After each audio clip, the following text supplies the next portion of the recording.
Good evening. Welcome to Japan Society. I am Moto Sakurai, President of the Society. I am very pleased to welcome you to the discussion on North Korea's nuclear program.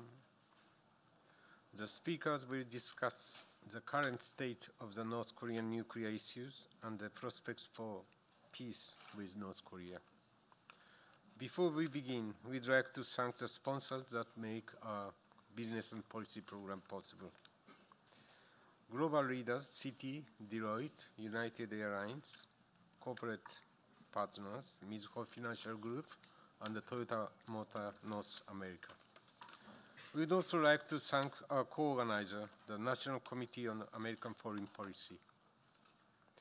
Now it is my pleasure to introduce Mr. Ralph Kosar, who will be moderating the discussion today. Oh, sorry. Okay, it is my pleasure to introduce Mr. Ralph Kosar, who will be moderating today's discussions. Mr. Kosar is the president of Pacific Forum in Honolulu, Hawaii. He is a political and military affairs and national security specialist. He has more than 40 years of experience in U.S. security policy in the Asia-Pacific region. So, without further ado, please welcome Mr. Kosar.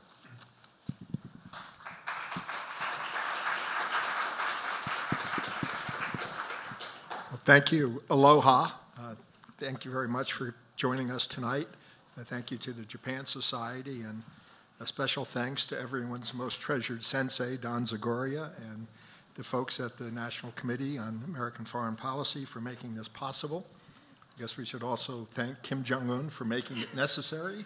And we're going to dispense with opening comments and dispense with introductions. You have a piece of paper in front of you that tells you who everyone is. So we're going to get right into the meat of the discussion. And I'm going to start, David, with you if I can.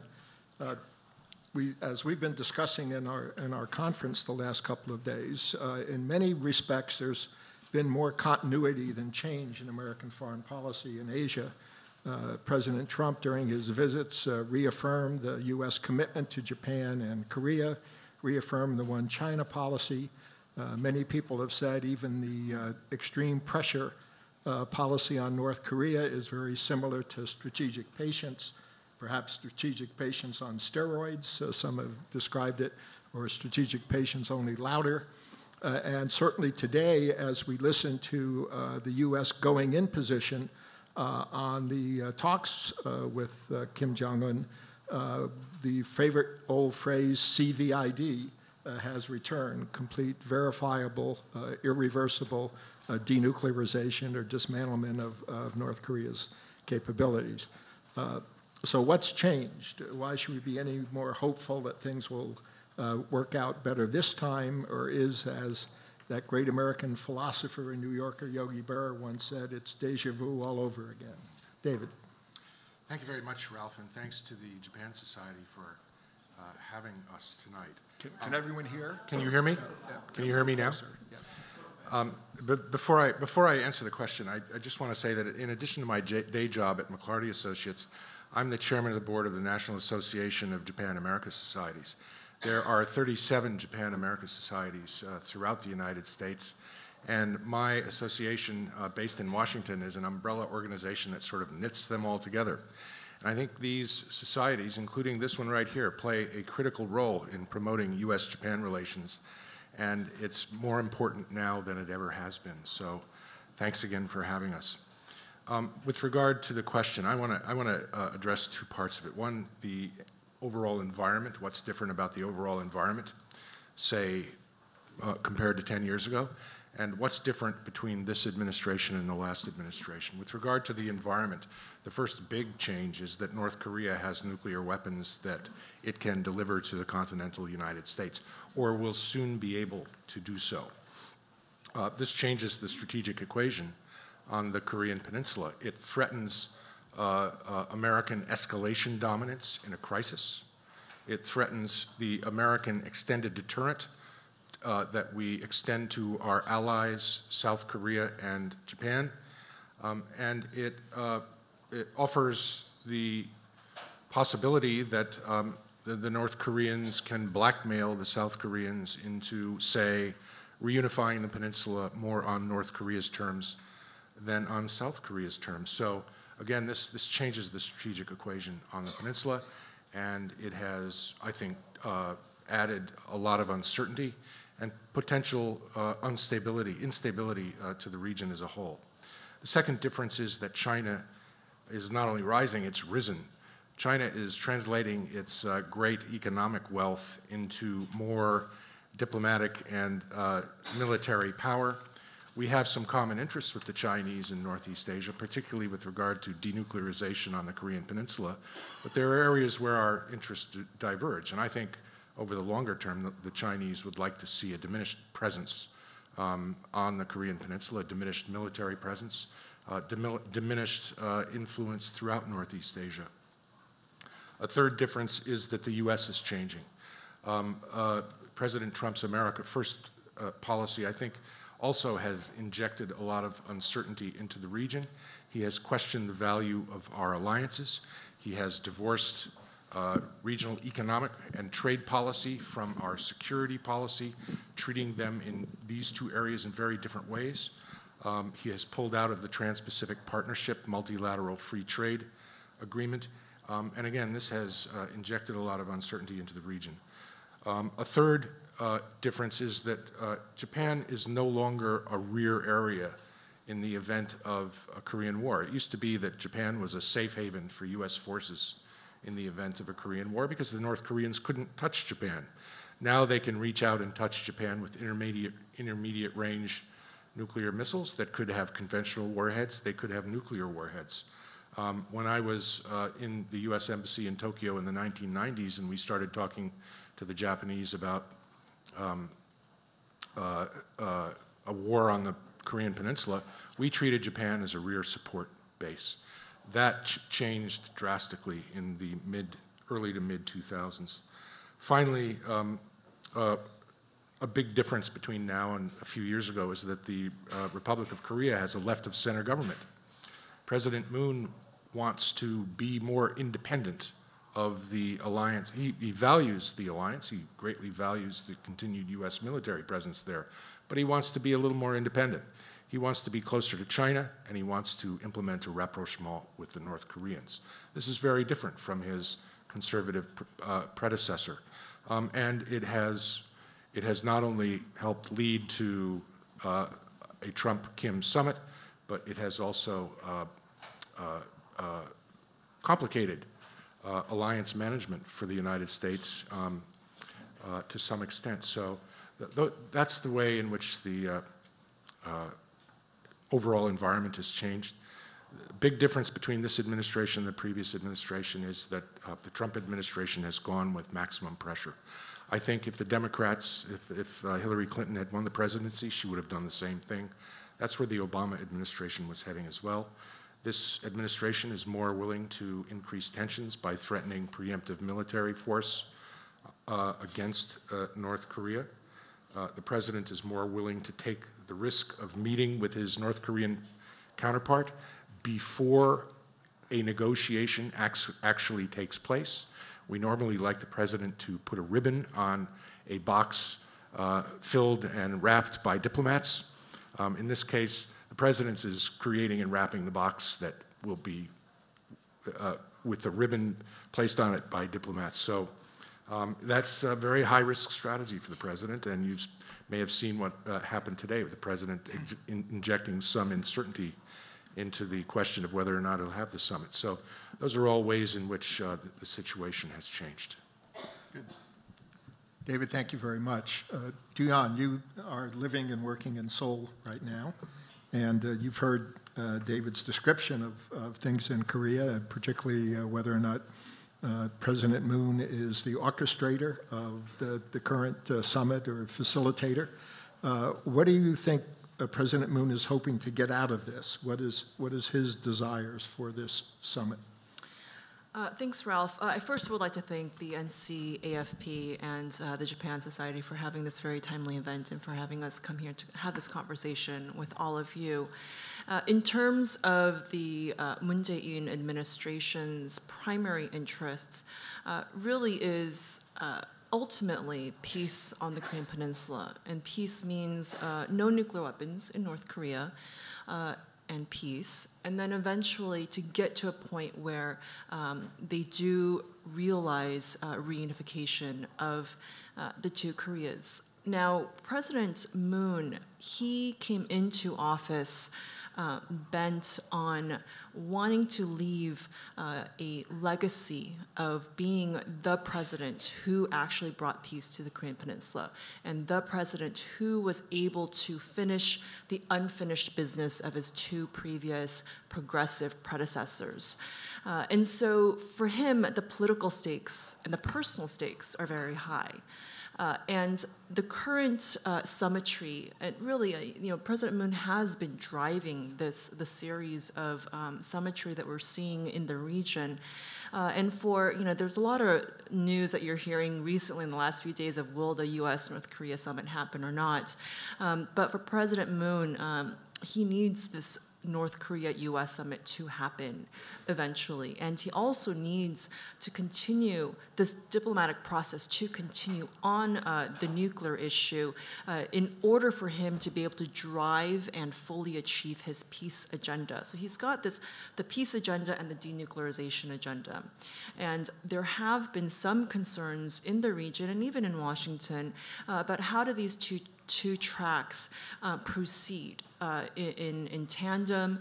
Will they coincide? Will they clash at some point? So will the peace agenda move too quickly before the denuclearization agenda? And that's not just a matter of President Moon's policies. It's also an issue of other forces in the region, like China, that might want to play a role in this process, whether it is constructive role or a spoiler role. He also, I actually do want to touch upon the South Korean public just a little bit too, because I think a lot of that is missing in the international discourse. The South Korean public at large is very diverse, of course, but the broader South Korean public, my sense is that it has grown increasingly skeptical, both about North Korea's sincerity and genuineness and seriousness about denuclearization, but also increasingly skeptical about how their own government handles North Korea. And this includes some of the progressive base, especially among the younger generation. And we've seen some of that play out during the Winter Olympics. Now, that said, it is fair to say that all South Koreans do want peace. And for South Koreans, peace really means no nuclear weapons in North Korea. And the current, summitry that's been taken place, there is a sense of, some of our American colleagues who had visited recently in Seoul called it euphoria.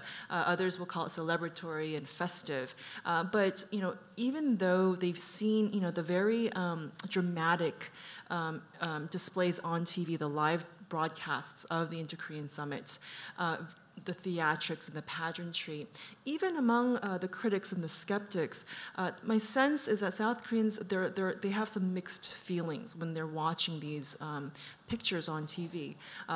On the one hand, as I said, the broader public has gone increasingly skeptical, and so they're not going to buy into just shows and displays. But at the same time, being Korean, there is a bit of hope that they have. And they see these pictures of the two Korean leaders shaking hands, and that to them shows, it's a glimpse of what a unified Korea might look like in the future. And so there's a lot of mixed feelings, really, below the surface of all the euphoria, some of our colleagues will call it, and below the surface of the festivities and the positive atmosphere that's actually being felt on the ground in South Korea.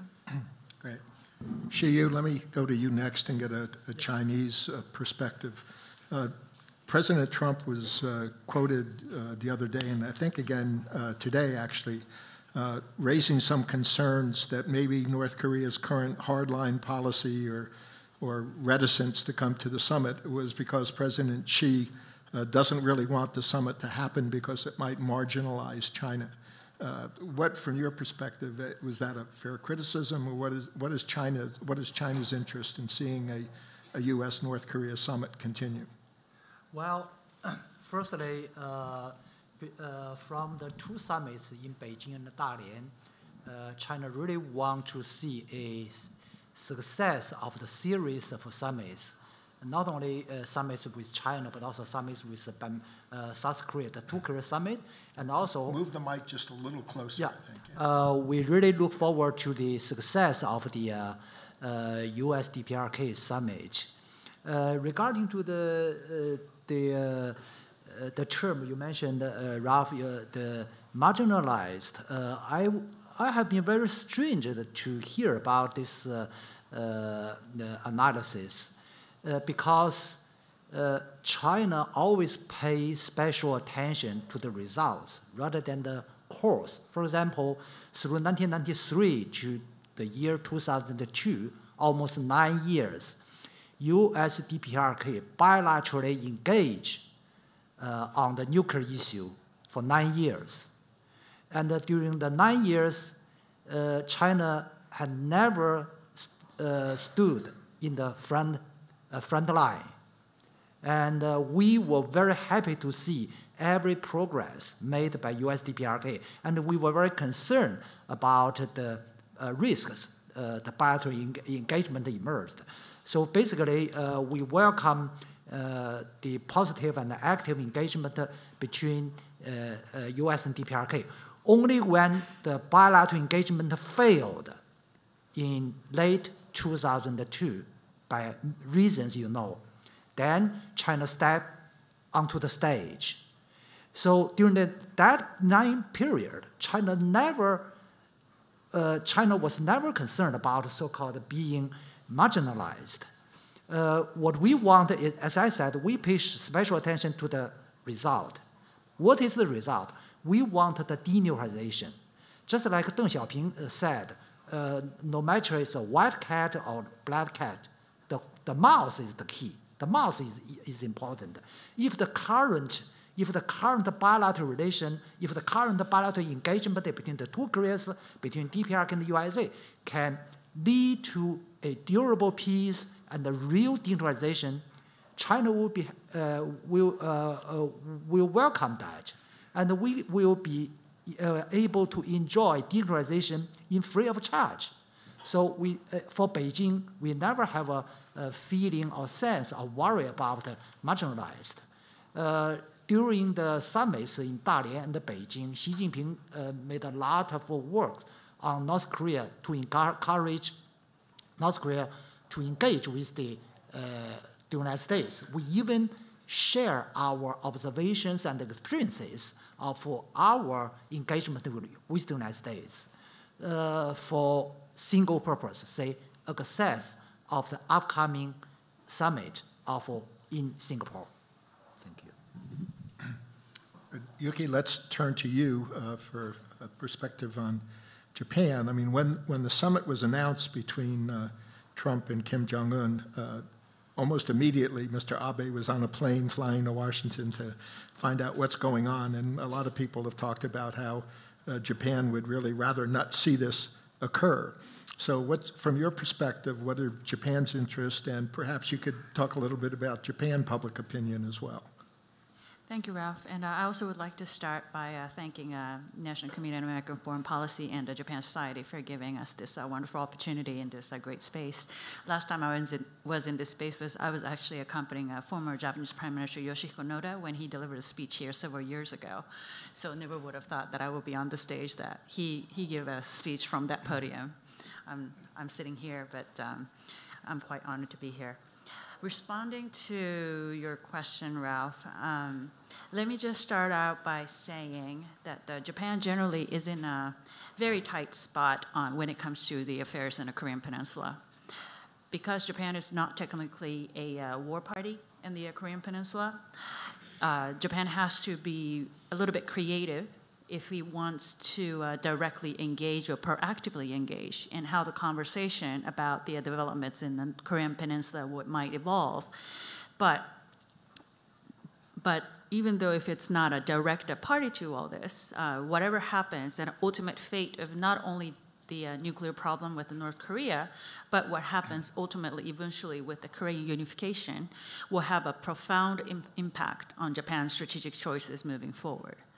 So given that, I do think that news of Mr. Trump and Mr. Kim's summit startled many in Japan, and then I think we're not too far off by observing Mr. Abe rushing to come to Washington to talk to Mr. Trump for one reason, which is that the most effective way from Mr. Abe's perspective of having any impact or making sure that Japan's interest in this process is addressed is through working closely with Mr. Trump.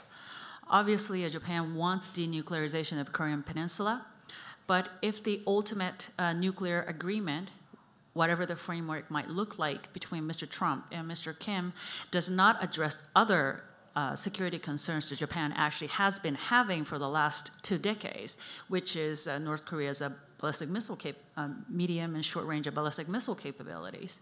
Japan has been within that range for the last 20 years, lived under it. It's not fully addressing Japan's concerns. So I think first and foremost, any kind of a settlement needs to have that aspect adequately addressed as well. But here's what I get into the a little bit of a constraints that Mr. Abe has back home when it comes to North Korea issue, is that Japan's bilateral relations with North Korea is heavily constrained. The two nations obviously have no diplomatic relations. Economic relationship between Tokyo and Pyongyang is close to nil. Because of all the economic sanctions, both multilateral and unilateral sanctions Japan has imposed on North Korea.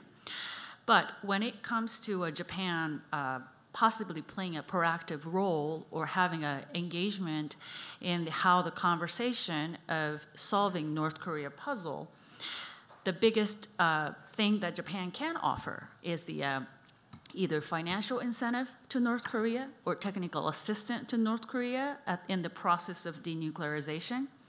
But because Japan has long held this very firm position that for Japan to have any kind of engagement, positive engagement with North Korea, the issue of the Japanese abductees needs to be fully and completely resolved. So unless Japan or Prime Minister Abe can find a way of somehow redefining what that resolution of this abductee issues might look like, Japan is actually taking themselves out of the, actually giving up the leverage that it could have in this process. And then I think Japanese public opinion is fairly divided on this. And they are uncertain about, there of course enormous sympathy toward the families, toward abductees' families. But at the same time, because as Dave mentioned, Japan is no longer a rear area when it comes to contingency in the Korean Peninsula. I do think that there is a growing sense that which is more important. This is a matter of life and death issues for us now. So I think public feelings are still very mixed. Good. Jim, I won't ask you to channel President Trump, but I will ask you, having heard what our Japanese, Korean, and Chinese colleagues have said, how aware do you think the administration is of the aspirations of our friends and allies, and how much will that be a factor, do you think, in the preparations for the summit or the conduct of the summit?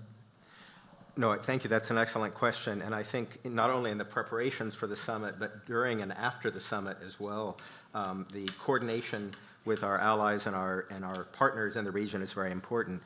You've just heard the Korean, Japanese, and Chinese views, which wanting to see peace in the area and defining that as an end to North Korea's nuclear program. That's something the United States shares.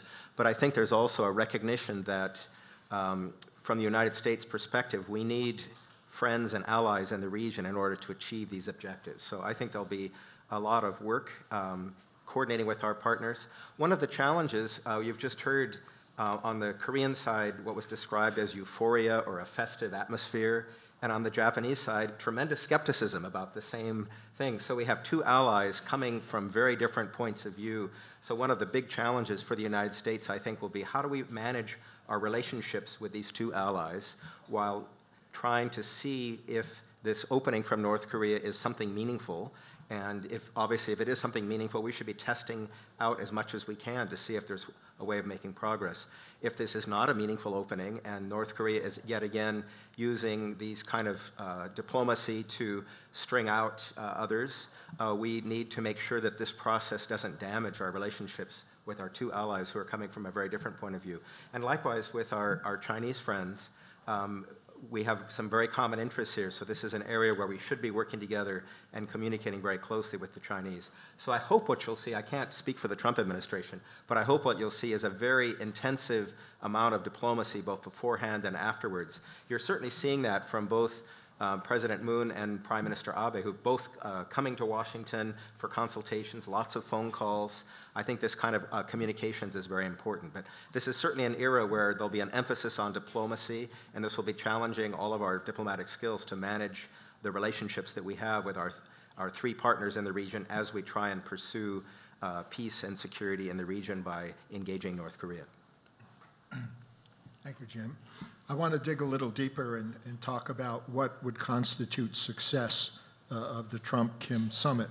In doing my homework today, I ran across an article where Du Yan was quoted, and she said, whatever happens, President Trump will declare it a success and then move on. So, but I hope we can dig a little deeper than that. And David, I'll start with you and then come to Du Yan. But I know the U.S. has said CVID would be a success, but is there anything short of CVID that would still be a success? Well, I agree with Du Yan. I think both President Trump and President Kim are so heavily invested in this summit that it'll be a success by definition. But I think it would be miraculously successful for us to achieve complete, verifiable, irreversible, and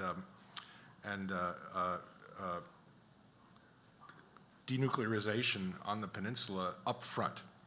That's what the administration's current position is. We want the North Koreans to give everything up before we start handing out the goodies to the North Koreans.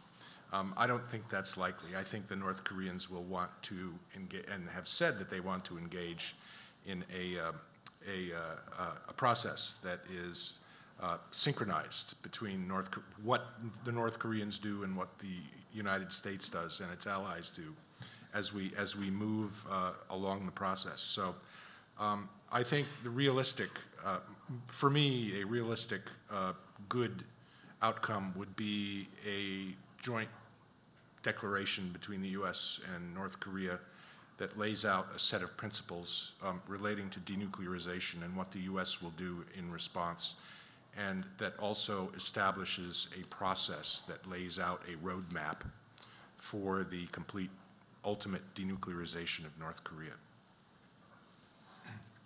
Good, Duan. I'd like you to give us a Korean perspective, not necessarily the Korean perspective, since I know there are a lot of different views in Korea, but from your personal view, what would you consider a, quote, successful summit between Trump and Kim Jong-un? Well, I'll give you my personal perspective on this. And for those of you who may not have seen, I told the New York Times that it'll be a success because President Trump will call it a success. And he'll package it and sell it as that. And it won't really matter too much how we, the experts, really assess what comes out of it. But the key point is what happens after the summit, what happens to the process after. I think a good outcome, now all things considered, and I'd be saying something very different if this were a different American administration, but all things considered, I think a good outcome would be if the two leaders agreed on a very simple vision statement. I say vision statement, David said declaration. I know Gary Seymour in a previous workshop that I was in with him called it a framework agreement. These are semantics, but they're all very similar in content. But a very simple vision statement that addressed all parties' key security, political, and economic concerns and created pathways to resolving all of these issues peacefully. And I say this more so because I would be disappointed if it was just a nuclear agreements, because the nuclear agreement is more than just the science behind the nuclear issue. There are many complex regional issues that are all intertwined into the nuclear issue. And it would be a very good outcome if the two leaders are able to define what denuclearization really means. And over the past 25 years, the two sides have had different definitions. And so I think it would be a big mistake and a very big missed opportunity if we just settled for the word denuclearization in the text of an agreement or a declaration without a clear understanding between the two sides, an agreement on that. And also, you know, I actually would be okay if the two leaders walked away from this particular summit saying, well, we'll meet again. We haven't come to an agreement, but we'll meet again, and keep the diplomatic process, the door open, and not revert back to escalation, because really we want a good deal. The stakes are really high, and especially where the North Koreans are in their technical nuclear capability, this might actually be the last time we have a chance at a negotiated settlement to the nuclear issue. So let me follow up, Duhan. Do you think President Moon would agree with you, or is his aspirations for the summit higher?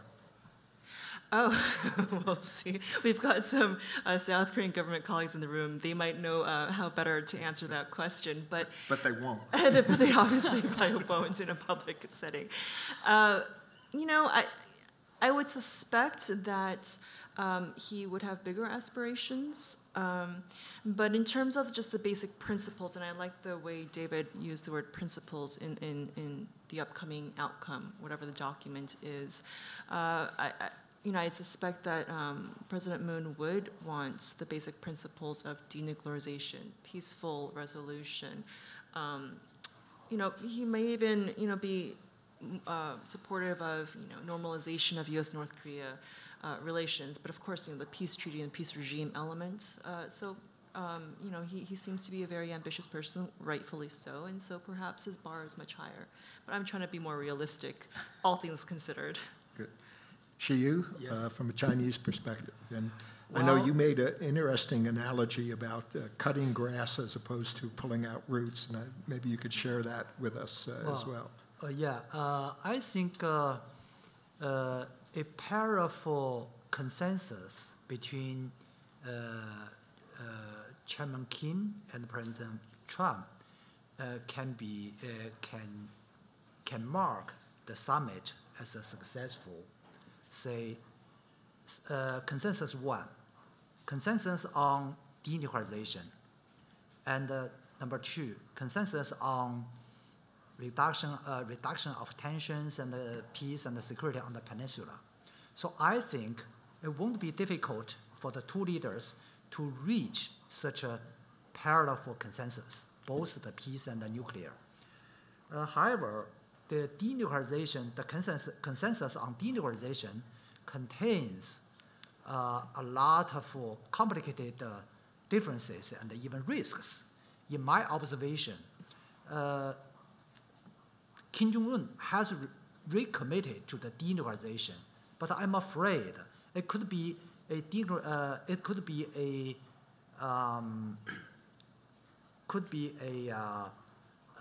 not pure, complete denuclearization. In Chinese, we call it 斩草留根. Say you cut off the grass, all of the grass you cut off, but keep the root on the earth, in the earth. That's a 斩草留根. And the different denuclearization is a 斩草除根. Not only cut off the grass, but also put the root out of the earth. So that is what the international community wants. So roughly speaking, the two leaders can, in principle, reach the denuclearization as the common ground, not touch on the 斩草留根 or 斩草除根, not touch on the difference. So that's why I said it won't be difficult to reach that consensus. And by the same token, for peace, both Pyongyang and Washington want peace. So the difficulty and the risks actually will be the following stages. So after the summit, there could be a bilateral high-level meeting, both the two Koreas and the U.S. DPRK. When they step into the detailed issues relating to the denuclearization and the peace issue, the conflicting points, the differences, the contradictions will gradually emerge. So now, in short term, I'm optimistic, although both Kim Jong-un, although both Pyongyang and Washington, D.C. send some negative signals regarding to the postpone, even cancel the Singapore meeting. But I believe the meeting will certainly be held and the part of the consensus will certainly be reached. But the risks, they won't touch. That means in the following stages, lots of risks facing ahead. Thank you. Just as a follow-up, Xiyu, do you think that President Xi would be satisfied with a nicely mowed lawn? And do you think President Trump would be? Well, firstly, China really hope a real denuclearization. That means 斩草除根. I'm not meaning only North Korea. For China's view, ideally, the whole peninsula should become a nuclear-free zone, just like the 92 Joint Declaration stated by the two Koreas. So that's China's goal. But at the current stage, even the two leaders made the consensus in principle, not touching the substantive definition. Beijing will be satisfied. We look forward the progress step by step. Of course, it will be better if we can solve this nuclear issue overnight, but it's impossible. Yuki, let's start with your personal opinion on what would be a successful summit. Of course, I never represent a Japanese government, so whatever I'm going to say is not my personal opinion. But I think from Japanese vantage point, the denuclearization of what is the key? Is it denuclearization of North Korea, or is it denuclearization of Korean Peninsula? Sounds similar, but it means two very different things for Japan. And obviously, Japan prefers to see former in whatever the joint vision or joint statement that may or may not emerge following the Trump-Kim summit. And the reason for that is if it's a denuclearization of North Korea, that means no nuclear weapons in North Korea. Improves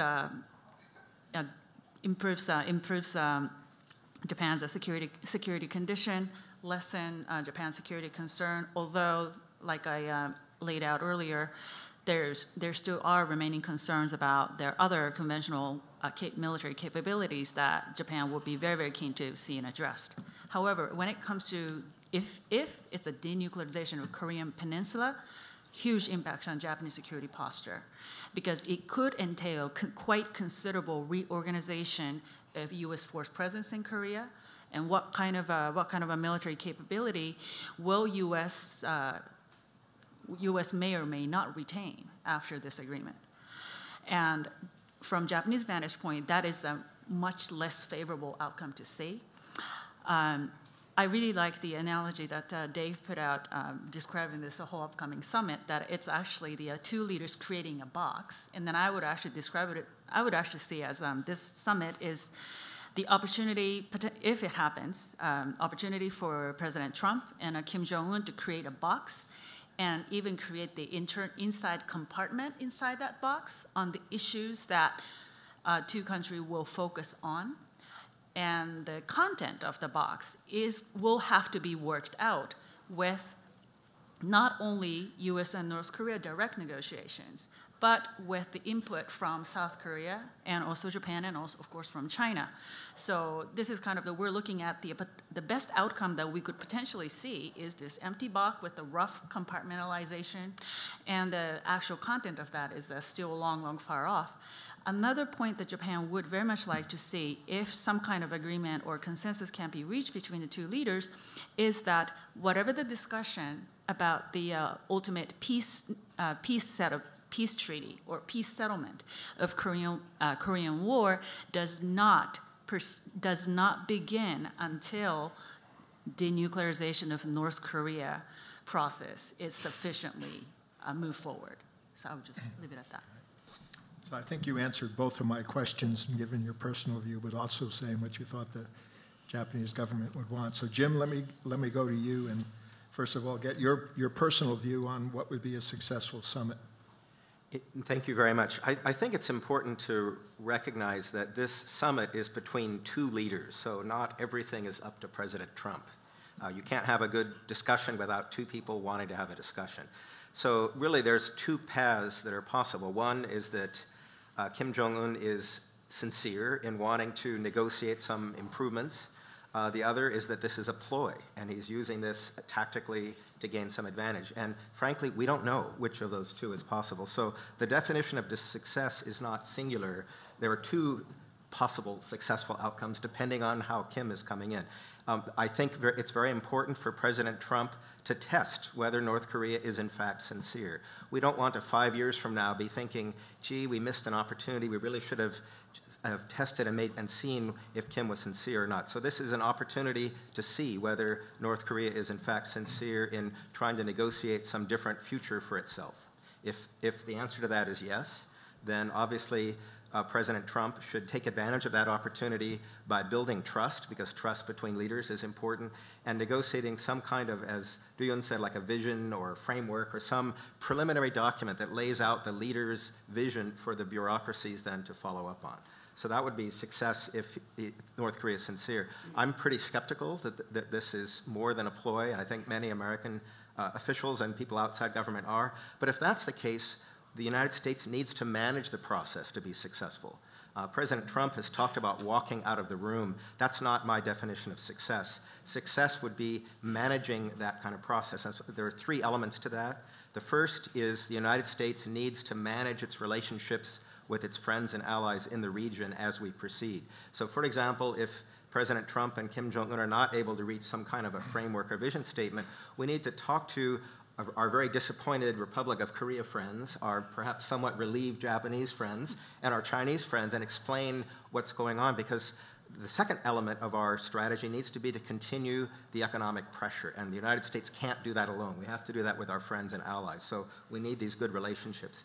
And then the third element of managing or a successful outcome, if in case things don't go well, is we need to figure out how we continue our policy of deterring and containing North Korea. And what I mean by deterring is, yes, if they have a nuclear capability and they're capable of threatening Seoul or threatening Tokyo, we need to figure out ways of deterring that and making sure our allies are comfortable with our own nuclear umbrella. But also we need to start thinking about containing North Korea in the sense of proliferation, because North Korea has been a proliferator in the past, and it would be certainly very, very threatening to everyone if we saw that continuing. So we'd want to start conversations with our friends about a deterrence and containment strategy.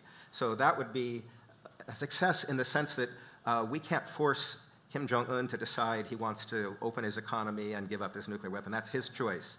And if he hasn't made that choice, I would consider it successful if we manage our relations with others, continue the pressure policy, and strengthen our deterrence and containment strategy. So a quick show of hands from our panel. How many believe that Kim Jong-un is sincere about giving up nuclear weapons? All right, a quick show of hands from the audience. How many people out there believe that he is sincere about giving up nuclear weapons? Okay. Are there North Koreans in the audience? Wow. I can't see too well out there, but I certainly didn't see any hands go up. So let's do as the follow-up question. Jim said what we need to do is test Kim Jong-un's sincerity. In 4 sentences or less, Jim, how do we do that? And then I will ask the others the same question. Well, I think the first thing, obviously, is I don't think President Trump has directly heard from Kim Jong-un what he's been told by President Moon. So it's important for him to have those conversations himself and get a sense of what Kim Jong-un is thinking, but then to go through some of the steps that would be needed and some of the inducements that the United States and others might be willing to produce. So I think starting to explore and have that conversation to see how realistic Kim Jong-un is something that's very important. Okay. Xiyu, how do we test Kim Jong-un's sincerity? Well, based on the consensus they have reached with President Xi, President Moon, and President Trump, the following negotiations will be a real test for North Koreans' sincerity about the denuclearization. We have witnessed the up and down about their slogan of the denuclearization during the Kim Jong-il period. They kept saying denuclearization, but meanwhile, they kept doing something nuclearization.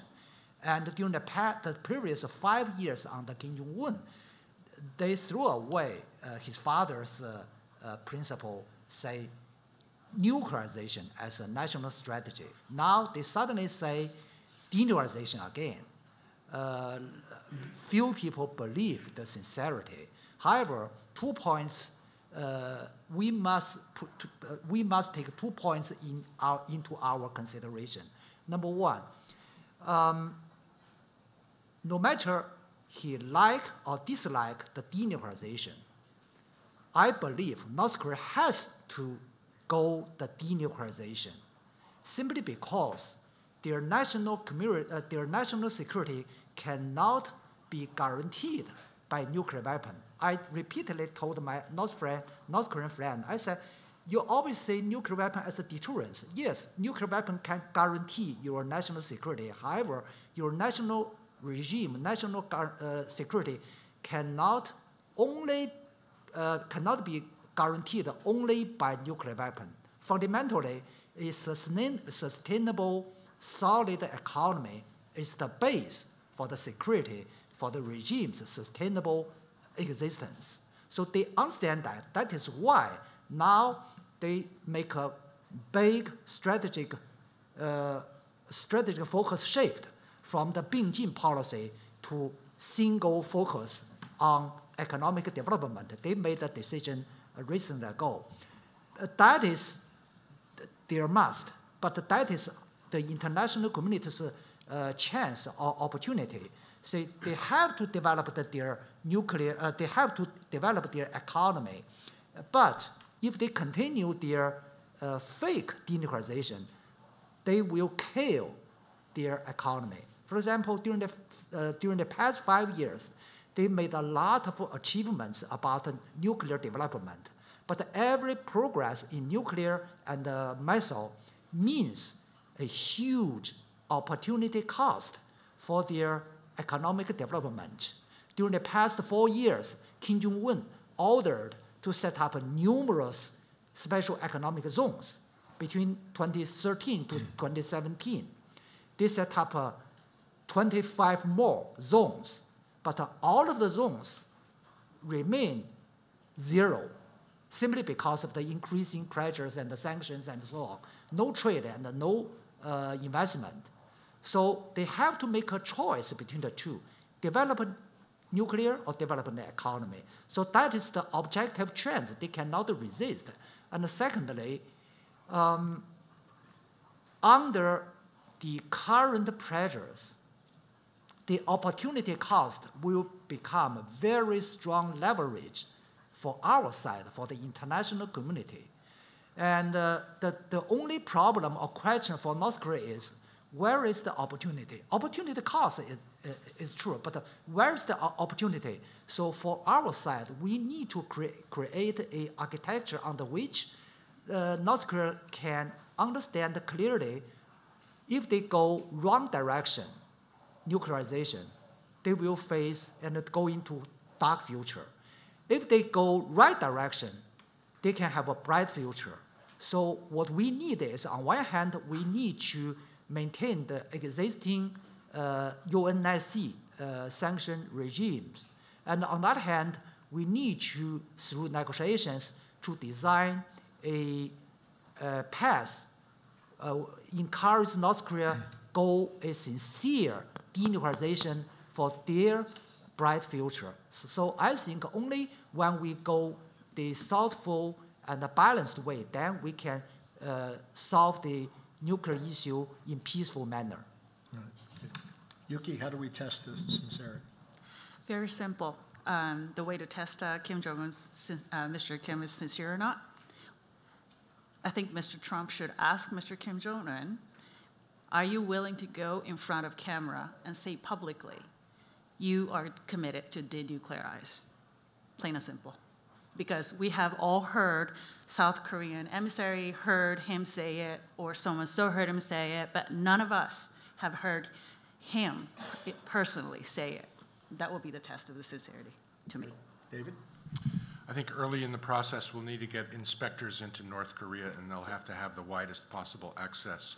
I think the North Koreans will have to make a declaration on their past nuclear activities, and will have to put in place a very, very strong verification regime. It was over verification, I believe, that the six-party process during the George W. Bush administration foundered.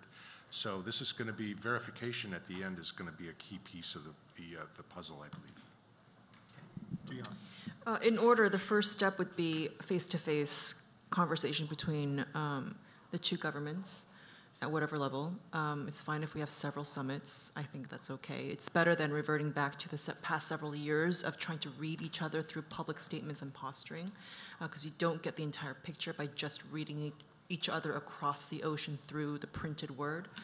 The second step would be to record that discussion and whatever so-called agreements came out of it, whether it's in the form of a joint statement, communique, agreement, what have you.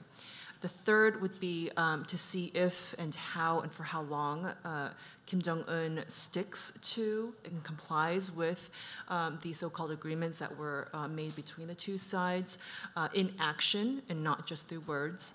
But finally, the ultimate test would be what David mentioned, is full access to international inspectors, which means allow international inspectors to go anywhere they want in North Korea to inspect their facilities and fissile materials and weapons, and to be able to verify them at will. Thank you very much. I have about 30 more questions I'd like to ask, but we want to give the audience a chance to ask your own questions. So we have, I think, a couple of people with roaming mics. If you would like to ask a question, please, a couple of ground rules. If you would identify yourself, address it either to the panel at large or to a specific speaker, and don't make your question longer than their presentations. And I see a hand right here in the middle, this young lady.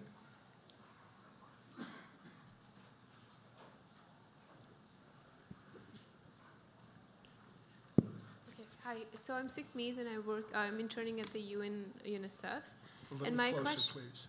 Yes, and my question is, well, we've been reading in the news how the NRA Bolton said that we're going to follow the Libyan model, and I think that sort of like makes, and rightfully so, the North Korean president really anxious. So what are your views about that? Would they follow the Libyan model? And I think the talks, they're saying we're not going to have the talks because it seems like a risk factor. So just wanted to hear, and it's open to everyone, so whoever wants to answer. Thank you. Was that at anybody in particular, or I'm going to stick David initially with it, the Libya model, essentially? Well, it certainly ticked the North Koreans off, didn't it? They came back last week and said they don't like the Libya model, and they're not going to denuclearize. I'm not certain how firm they were in that. The North Koreans always like to conduct a negotiation before the actual negotiations, and I think that's what they were doing. But I do think that Ambassador Bolton's choice of words was infelicitous, and I don't think comparing what we want to do with North Korea to Libya is the right way to encourage the North Koreans to come to the table. Dion? Yeah, it was a mistake for him to say that, because that just tells the North Koreans, give up your nukes and we're going to go in and we're going to invade you and kill you and get rid of your regime and leadership. So that was a big mistake. What was a positive outcome, actually, was that President Trump walked that back. And so, that might be a bit reassuring for the North Koreans to hear the President of the United States say that, especially because their own system operates in the manner in which where the top leader's word is everything. But the other mistake there with Bolton was you just can't compare, because Libya's nuclear programs was nothing compared to where North Korea's programs are right now. So in every sense of it, it was just a bad comparison. But for North Korea's point of view, the term of Libya model is not only unacceptable, but also contains some meaning of humiliation. Libya model, this is not the first time to raise the concept of Libya model by the United States.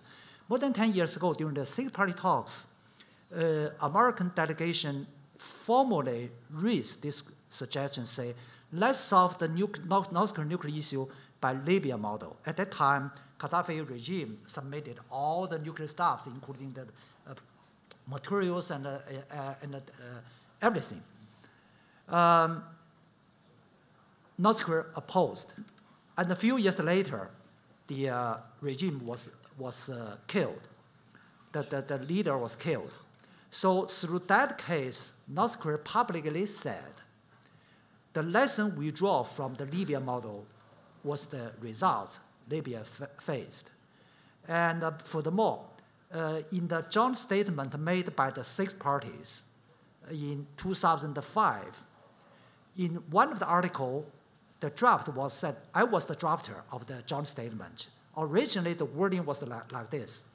All the parties should be in peaceful coexistence, And at the last minute, say the date of September 19, 10 minutes before we go into the plenary session for the pass of the documents, and a phone call made from Washington, D.C. to Beijing. And the then Secretary of State, Condoleezza Rice, strongly instructed the American delegation to revise the term of peaceful coexistence. The reason was very strange. She said, during the Cold War era, the Soviet requested and argued, negotiated and bargained for the term with the U.S., peaceful coexistence.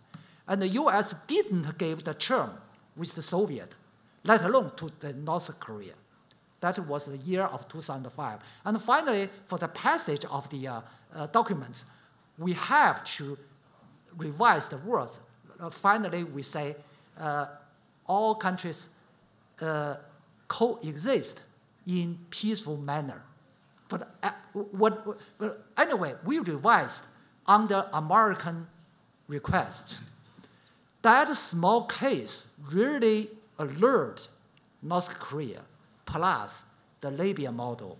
So this time, when senior officials from Trump administration re-raised this concept, they really re-alarmed. I think that is the reason why Pyongyang suddenly sent very negative tones about the senior level bilateral meeting between the two Koreas. They even threatened to cancel the summit meeting in Singapore. So in short, Libya model is not a constructive one under the current situation. Just very quickly, of course, the National Security Advisor could have selected different wording, rather than Libya model. We all kind of understand what that involves. But at the same time, I think they are also testing how desperate President Trump is to get this summit. And I think it was quite wise for him to, it was a little bit embarrassing for President Moon today, but he said, if conditions are not right, we may postpone it. But he still doesn't use the word cancel. But I think it was, so surprisingly, I think Mr. Trump's response to this was more toned than I would have actually anticipated. You had an additional comment? Oh, no, I just had a really quick two-finger of what Mr. Yang said about the language of peaceful coexistence and coexist peacefully in the 2005 joint statement. The actual backstory there was that Condoleezza Rice, being a Soviet expert, she said this is a Cold War concept to say peaceful coexistence, and so that's why they changed it to coexist peacefully instead. So there was really no conspiracy theory behind the language of that back then. Anyone who's ever been involved in drafting a government document knows just how much fun it is when happy has to change to glad before we can move forward. Yes. This gentleman, well, we'll go to, yeah, sir, if you can stand up, and then they'll hand you a mic.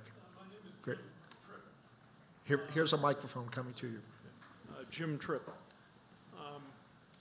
It seems to me it's conceivable if Japan, South Korea, China, and the United States agree that in exchange for denuclearization, they will provide maximum economic assistance, trade, and everything else to assure the rapid modernization of the North Korean economy.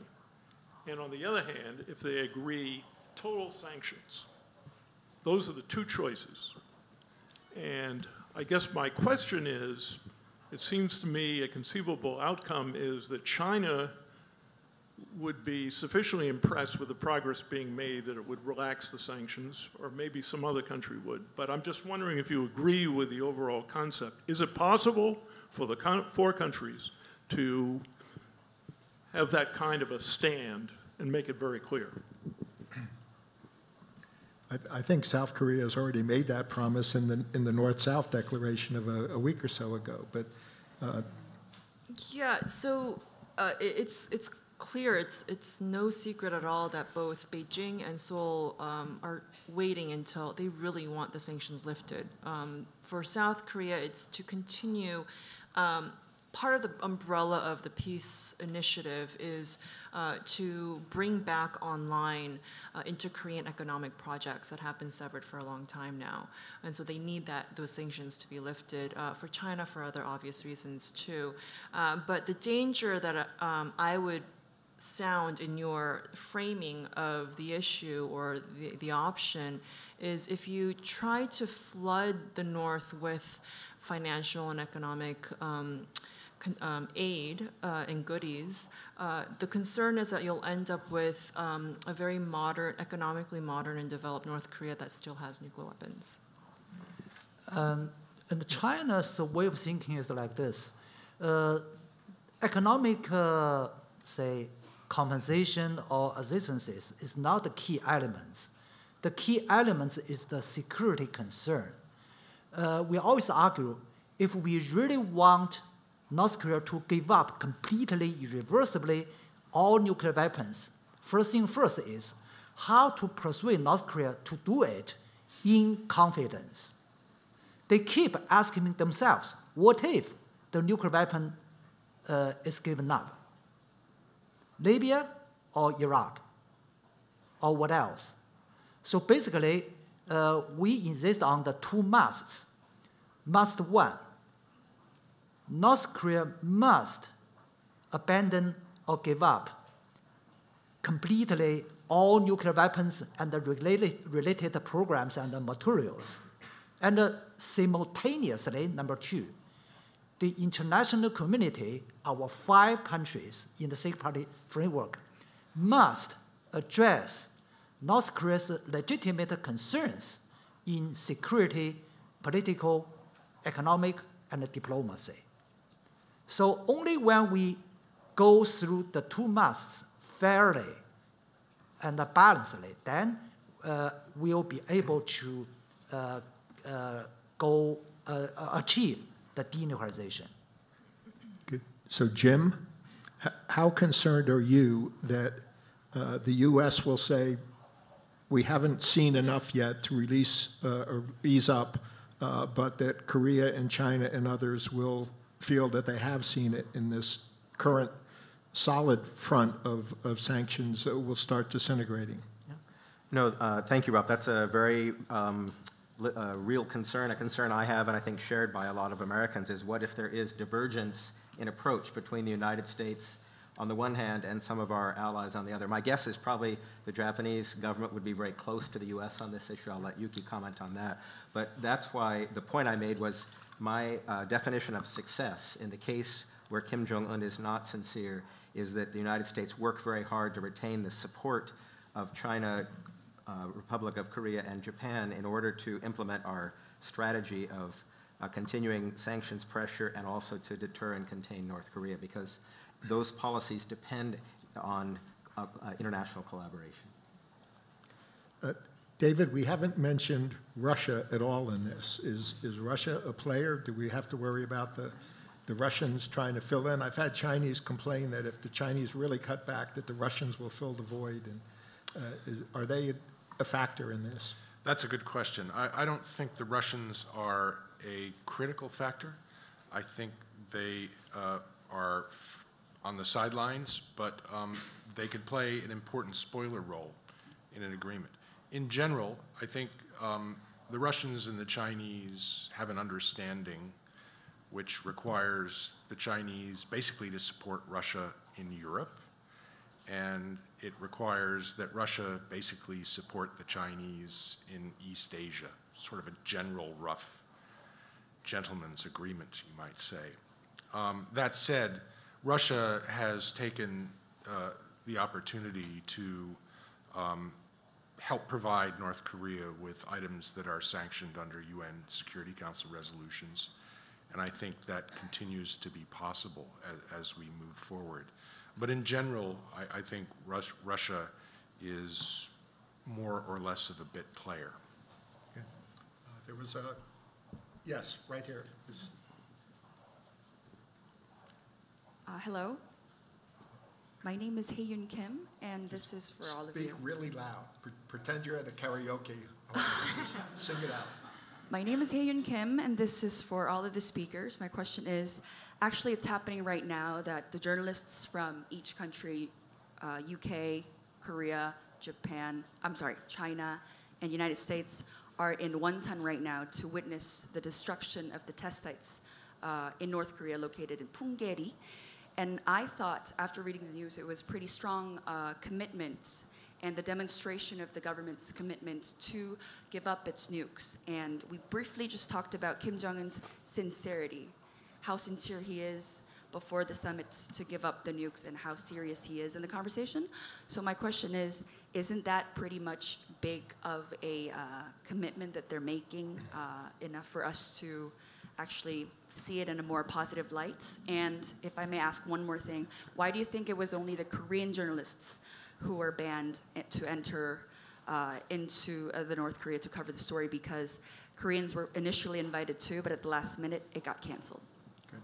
Dooyeon, why don't you start? The answer to your first question is no, it's not big. Closing Punggye-ri. It's pretty clear that the North does not think that it needs Punggye-ri anymore, and it's just a symbolic gesture. It's not the wrong move, but it does not mean that the North is sincere about denuclearization. If it doesn't need it, it can get rid of it, and it doesn't mean anything. This brings back memories of when, during the six-party talks, of when they blew up their cooling tower at Yongbyon. And it was the same thing. The cooling tower was dysfunctional. It served no purpose at all. And so they blew it up for symbolic purposes. In terms of Punggye-ri, there are conflicting reports. Some reports say that the tunnels are not viable in Punggye-ri. There are others, like 38 North, that say that some tunnels are still viable for nuclear or explosive nuclear explosions, nuclear testing. But see, if the North does not think that Punggye-ri is needed, they're basically saying that they have other ways of refining their nuclear technology. Either they, because they're such good tunnel diggers, they can have other tunnels that may be ready, or they might be declaring essentially that they are a responsible advanced nuclear power. And because advanced nuclear powers, after a certain point, don't need to conduct explosive tests in order to refine their nuclear technology. They can conduct what we call lab-scale subcritical nuclear testing. And so that basically means that the North is trying to, they might be implying or essentially saying, we are now a nuclear power, we have arrived, we don't need these tunnels anymore. And why are they not allowing South Korean journalists? That's hard to, I don't know for sure. That is surprising, especially under the current mood of such peaceful and euphoric and festive mood on the Korean Peninsula. But it's also not surprising, too. There's been, in the past, or the history of the divided Korean Peninsula, there's always been that tension between the Koreans and just the North Koreans not thinking that South Koreans are really needed to be there. Anyone else want to add anything? Shiyu? Yeah, I'm afraid that I have a different assessment. Yes, I agree. I really believe the action of closing down the test site is a substantive action. And out of my expectation, because North Korea always goes through the principle, say, action for action. And because you, the United States, is bigger than I, so you go first, and then I will follow. That is the past 20 years record. But this time, they do a unilateral action without any action from the United States.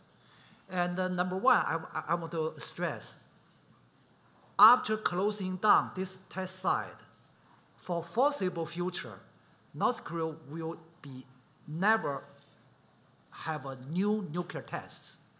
And I believe they haven't completed their nuclear development. For example, now the existing site remain have two bigger tunnels. That really reflected North Korea in their original plan. They did have preparations for more tests, but now they closed down. Of course, I agree, that site has been dying already, not because none of the tunnel available, because the structure of the Earth's shell has been terribly damaged after a series of nuclear tests. So that site has been died. However, they have two options. Option one, like always, just keep this, no matter it's a substantive or a symbolic item, keep tail to the negotiation table, bargain for Americans' action. Then I can throw away this side. That's option one. And option two, unilateral action, throw it away. And they do option two simply because they want to pay a down payment for their credit to show they are sincere, although few people believe the sincerity. But that is really substantive action far before the bargaining negotiation started. So I think this action is a really positive signal for the Singapore meeting. I regard the closing down action as a carrot, and Pyongyang divide the one carrot into two parts. The small part was given to President Moon during the Panmunjom talks. He promised to close down. That's an oral commitment. And then before Singapore meeting, they do an action by closing down. So basically, no matter it's a symbolic or substantive, I believe it's substantive. That is a positive signal for the success of Singapore meeting. Thank you. Yuki? Yeah, and then Jim. Just very quickly, I tend to agree with Dayon for the significance of the Punggye shutdown. But you just heard one action taken by North Korea, two very different interpretations between South Korea's side and Chinese side. And this is the crux of the difficulty of this problem, that every single action or gesture that North Korea takes or may choose not to take most likely will be interpreted differently in all these different capitals. And it is extremely difficult for all the parties concerned. In this case, I'm referring to South Korea, China, US, and Japan, and just to avoid Russia to play the spoilers for Russia, to be completely on the same page when it comes to the judgment on the sincerity of North Korea. Therefore, what is considered appropriate or necessary or enough is bound to be diverge.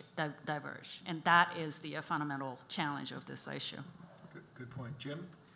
Yeah, I want to echo what Yuki said. You've heard two very different points of view on the meaning of this action, and I think that highlights the point that David Scheer made earlier, that leaders' talks are important, but we need some concrete steps, and the first one would be a North Korean declaration of its nuclear programs, which we could then check against what we know. And secondly, it would be verification and then some inspections. And what I hope we could say a year from now is we know a lot more about the situation in North Korea and have better evaluation as to what these steps mean. But this shows how difficult it is because there's a lot of things we don't know. And until we have these kind of much more transparency, it's going to be very difficult to evaluate what steps like this actually mean. It's also useful to remember that Kim Jong-un in his New Year's address said, my testing of both nuclear weapons and ICBMs are complete. What we're going to focus on this year is producing more weapons and producing more missiles. So while we're talking about the halt of testing and all, we ought to take him at his word and make sure that we address that aspect when we sit down and talk with him. But this gentleman right here had his hand up. And then I'll look on this side of the room if there's anyone, please. My name is Errol Rudman, and I'd like to address this to Mr. Yang. I'm sorry, we can't hear you at all. If you could. My name is Errol Rudman, and I'd like to address this to Mr. Yang. I listened to your description of the importance of economic stability and an economic infrastructure as a predecessor and stabilizer for the North Korean government so that they're assured of their own longevity. And then examples were brought up of the Libyan demise, Gaddafi's demise. But I'd like to just point out that his demise was not caused by the Americans. It was caused by his leadership within his own country and the instability of the rights that people have, or the lack of rights that people have. And when a dictatorship is weakened, as this might be, might this only serve to feed his own sense of paranoia? Yeah. And I didn't hear a question in there, so I'm going to look for any other question. Yeah. My question was, does he accept the causality, and how would he alter the plans so that it will occur in that way? Shiyu, do you have a quick response to that? A quick response. North Korean draw a lesson as a conclusion, say, if Gaddafi regime commanded nuclear weapon, he would not be killed. And if Saddam Hussein commanded nuclear weapon, the regime won't be killed. So that is the conclusion, no matter what reason caused the killed incidents. And the conclusion by North Korea is the nuclear weapon is a useful, reliable deterrence, deterring U.S. from doing anything U.S. wants. That is the key for the lesson drawn by Pyongyang. I mean, the reality is the Libya model, the Iran model, these other models are interesting things for academics to talk about, but the North Koreans don't see themselves as Libya or Iran or anyone else. So they sort of dismiss those models when they're working and just use them as an excuse when they're not. But they see themselves as very unique and go in that direction. All the way in the back over here. This gentleman with a white jacket, or if you could stand up, sir, and then somebody with a mic can find you. Tom Miller, just a quick question. We're talking a lot about the possible success of the negotiations or not, but I'm just wondering if these negotiations don't work, either in the short or longer term, what are the dangers of an actual conflict? Particularly since the Trump administration has been very clear that a military option has always been on the table. So I was just wondering if this thing doesn't work out, how serious is that kind of a possibility, a military option, perhaps initiated by the United States? Good, thank you. Since we're running very close to the end of time, if there are another couple of questions, this gentleman right here.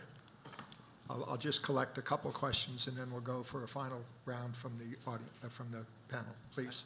Hi, Jeff Harris. I've heard a lot of questions or answers or opinions about what each of you would like and our countries want. I think the question is, what does he want? I mean, I think it's preservation of his regime, potentially, and maybe he enjoys his lifestyle and has some respect, and he's gotten those things. So the question is, what do you think he wants, number one, and number two, to the question above, what guarantees can you provide to him that his regime will survive if he does denuclearize? I think he is very concerned about what happened in Libya. I think it is a very good model.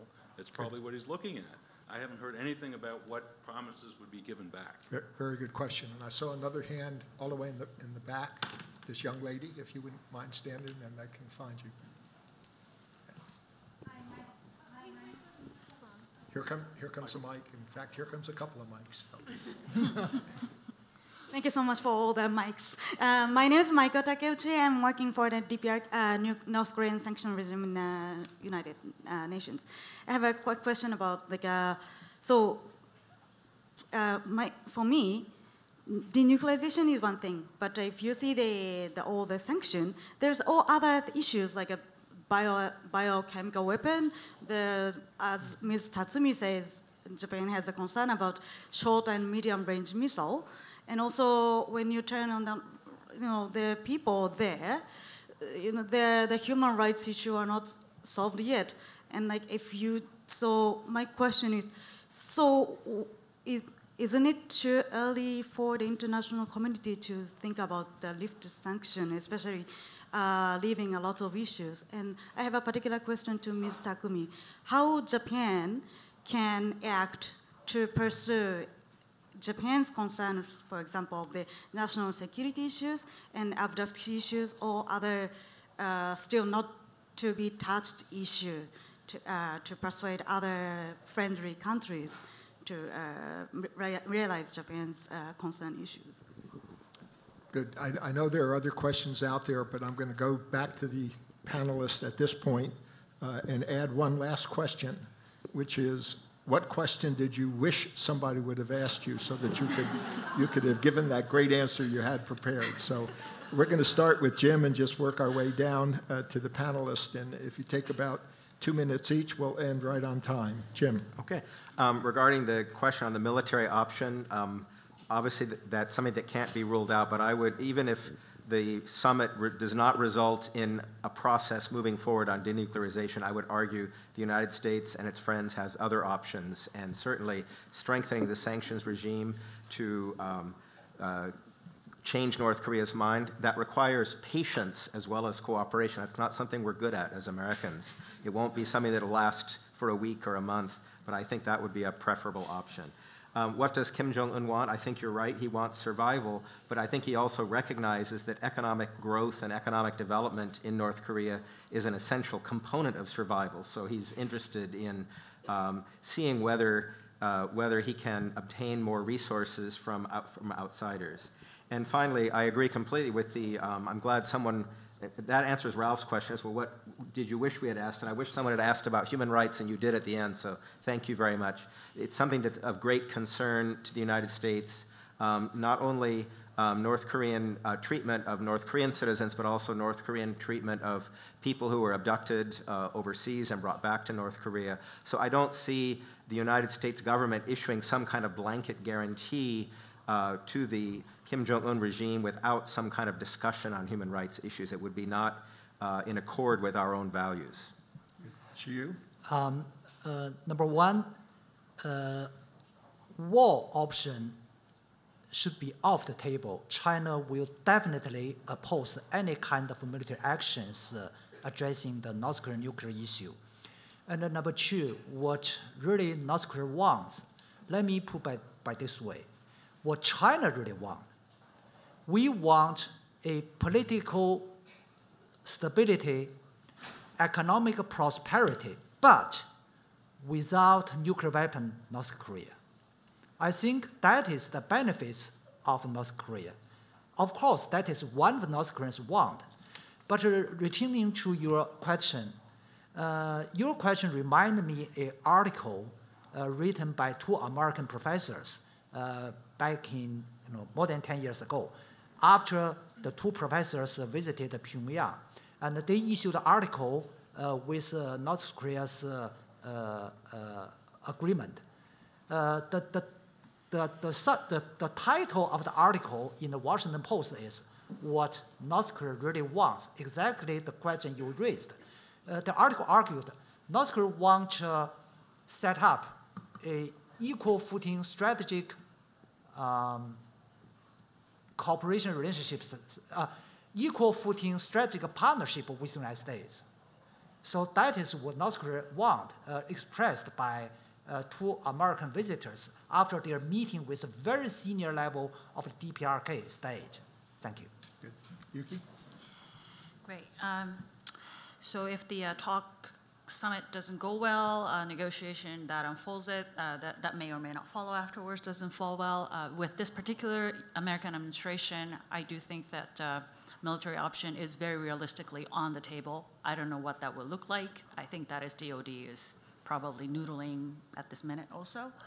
But that would really test Japan, U.S. alliances in Northeast Asia, not only with, of course, with South Korea, but then also with Japan, big time. So hopefully that will not come to that, and hopefully what the alternative option that Jim outlined would work appropriately.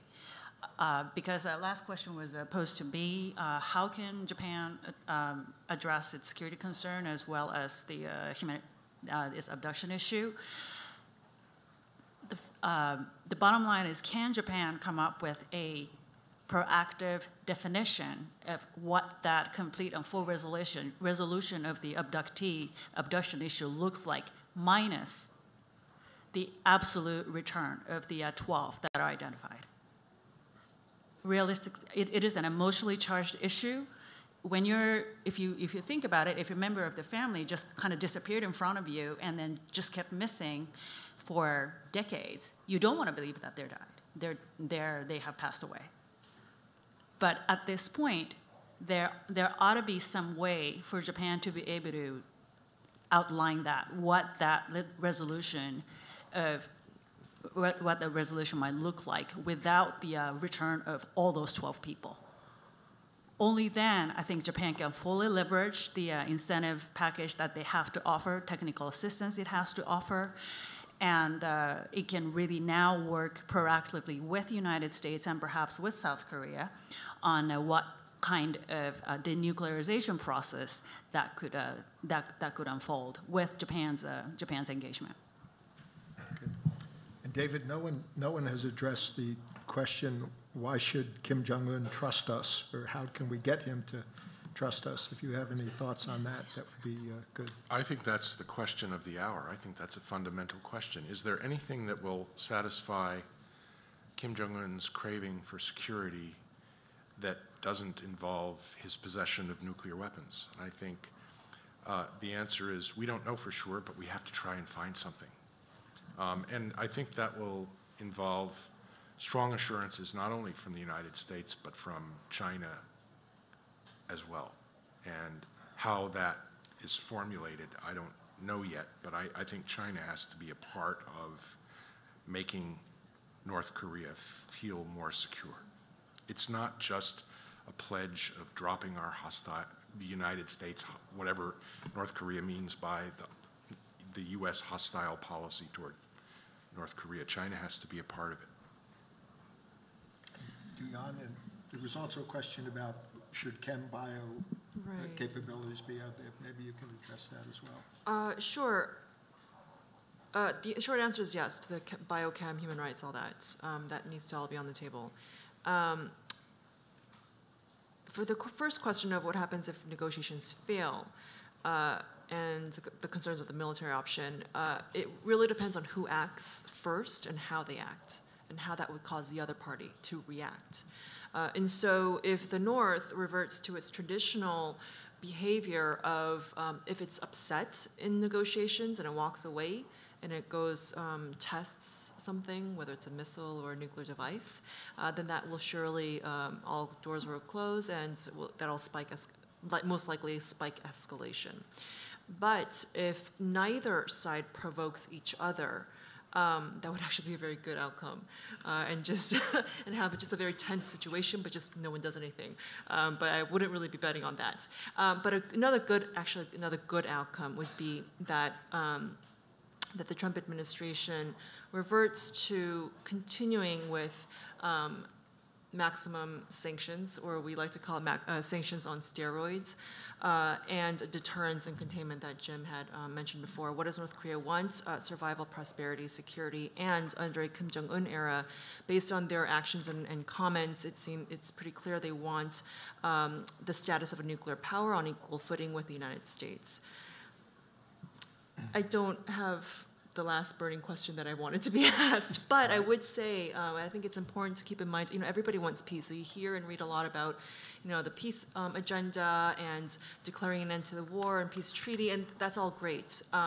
But the issue is peace treaty should never be signed before denuclearization, complete denuclearization, and there's always that concern that nuclear negotiations or denuclearization negotiations will be held hostage to peace negotiations. And so the concern there is the North will try to maneuver and manipulate and try to speed up the peace process first before the denuclearization process. And so these are some very complex and tricky elements that are all at play right now. And finally, let me just point out, as a former military planner myself, that military options do not just include 500,000 troops marching on Pyongyang to end the regime. Military options also include stopping and seizing ships on the open sea, something that's already happened in some areas, blockades, other types of military pressure.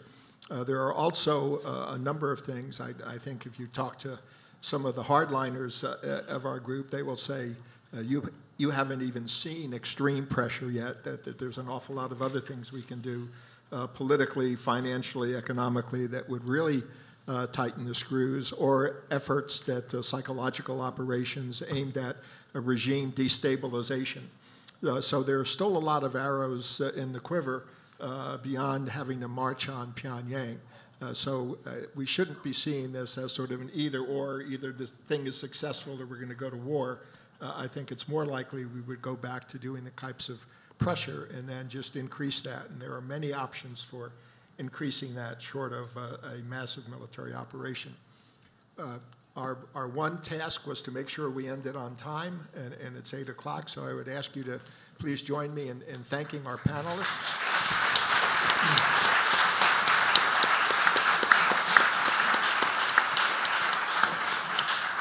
And again, thank you to the Japan Society and to the National Committee on American Foreign Policy.